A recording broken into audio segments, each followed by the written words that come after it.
Okay, I genuinely hope this will be the last video I make about Milo for a while. And I say that hopefully, because unless something genuinely new happens, I think there's not much else to say about the situation, and let's be real, this has become my Roman Empire. And it's nothing to do with the drama. It's more to do with the fact that this pattern has been repeating itself for a very long time. And that's the part that keeps me back in the conversation. Not this, not anything going on, but the pattern. And recently, I watched a video by CheatSheetProductions. Yes, I have a problem saying your username.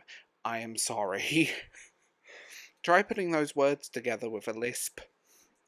It's not a great mixture, but it actually put something into words I've been thinking about for a long time, and also felt kind of personal. They mentioned something Milo themselves has said, that they have autism and ADHD, and they see it as kind of a superpower. Now, I want to be really careful here, because I'm not here to mock that. A lot of people online, including me, are neurodivergent. I have ADHD, and I'm neurospicy. So I'm not speaking about this from distance, I'm speaking about it from personal experience. But I do want to say something that doesn't get said very often. From my own personal experience, ADHD and being neurospicy are not superpowers. Sometimes they're just chaos. And that chaos shows up in ways you don't always recognise, especially online. I'm Darv James, and welcome to this episode of whatever this is. Like, sub, tell me what you think, and if you want early access, podcast, and some extras, check out channel memberships, Patreon, Substack, and also you can buy me a coffee on Ko-fi, because caffeine is the reason that I'm not in prison and other people are alive, but that's a whole different discussion. One of the things that Cheat Sheet Productions talked about was dopamine cycles. And that phrase really stuck with me, because when you start looking at online behaviour through that lens, a lot of it makes sense. Dopamine is basically the brain's reward chemical. It's the thing that fires off and says, that felt good, do it again. But if you have ADHD, and again, personal experience here, that system doesn't always regulate normally, which means your brain ends up chasing stimulation a lot harder than most people realise, and that can show up in some very familiar ways. New projects, huge ideas, big announcements, sudden creative bursts, impulsive decisions, massive swings in motivation. Hi, hello, that's me. I'm the problem, it's me. There are definitely videos on this channel that exist purely because my brain went, oh, shiny idea. And suddenly at 3 in the morning I'm recording something that wasn't even on my radar 12 hours earlier. That's dopamine seeking behaviour. And if you're a creator and you're being honest with yourself, you've probably done that too. But here's where the Milo situation seems slightly different. And again, I want to stress this. I'm not talking about this as a diagnosis or anything psychological, it's just pattern recognition. What Milo seems to experience is something Cheat Sheet Productions described as a 3-month cycle. Yes, I'm having problems with your name, and I'm so sorry. I am so sorry. But look at it, zoom out. So, new project, huge excitement, massive public announcement, then slowly things start to unravel. And here's something people misunderstand about dopamine. The reward doesn't only come from starting projects, sometimes it comes from ending them as well. Sometimes the emotional release itself creates a dopamine spike and it feels good. Even if that release is messy, even if it burns everything down around you, the brain gets that chemical reward and you get that spike. And this is where I'm going to throw myself under the bus. This was me until I started getting my ADHD medication sorted out in my 30s. The internet is basically a dopamine factory. Every notification, every algorithmic boost, every controversy, every viral moment, your brain learns very quickly, oh, that gets attention, that gets reaction, that gets energy. And when your brain is already wired to chase dopamine, the internet amplifies everything: impulsiveness, emotional swings, bad decisions. And again, I'm saying this not as someone from the outside. I am saying this as someone who has absolutely done stupid things chasing the same feeling. There are moments in my own internet and YouTube history where I look back and think, what on earth was I doing? But at the time, it felt completely logical because dopamine makes everything feel urgent, important, necessary. Your brain tells you, you have to do this right now. And sometimes that little dopamine seeking thing is so overpowering and so convincing. And going off script, I'm gonna say this: I have done some horrible things on the internet just to get dopamine. I've done it. I didn't realize how destructive it was until last year.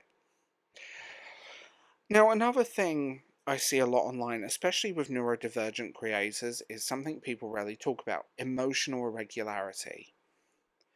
I'm one of them. I'm going to make the bad meme again. Hi, I'm the problem, it's me. Your reaction doesn't always match the situation. You might react too strongly or quickly or regret something immediately after you say it out loud.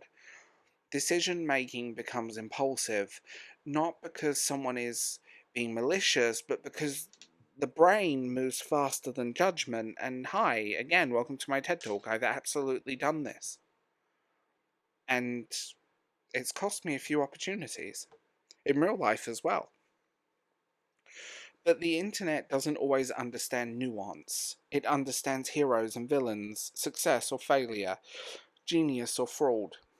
It doesn't really know what to do with messy human psychology, which is why situations like Milo turn into this massive public spectacle, because people are trying to interpret behaviour that might actually come from something much more chaotically internal. Dopamine spikes, hyperfocus, burnout, emotional crashes, impulsive decisions, public consequences, the shame, then silence, then eventually the whole cycle will start from the ground up. And this is where I start feeling really uncomfortable with how the internet handles these situations. Because once someone becomes a public humiliation story, the conversation stops being about understanding behaviour and it becomes entertainment.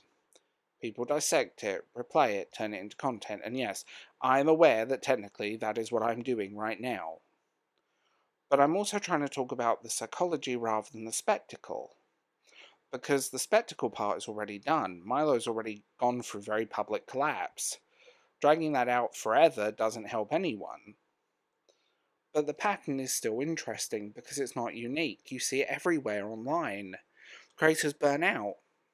They burn bright and then burn out, disappear, reinvent themselves, repeat the same cycle again. Sometimes that's ambition, sometimes it's pressure, and sometimes it's just the brain wired a little differently, trying to survive an environment that amplifies everything.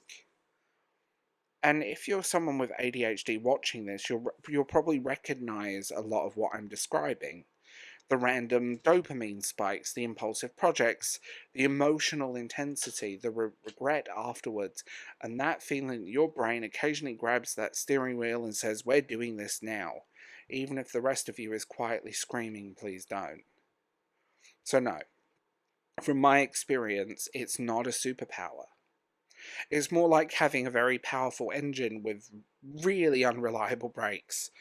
And sometimes the engine creates incredible things. Sometimes it drives you straight into a wall.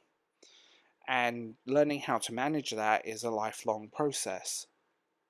Like I said, getting my ADHD medication sorted out in my 30s, considering I was diagnosed in my mid-20s, has been a godsend. 2020 was a very hard year because, yikes. Anyway, that's my 10 cents added to this discussion. Huge credit to CheatSheetProductions for bringing up this dopamine cycle, because that really made me stop and think about it all. And I mean that.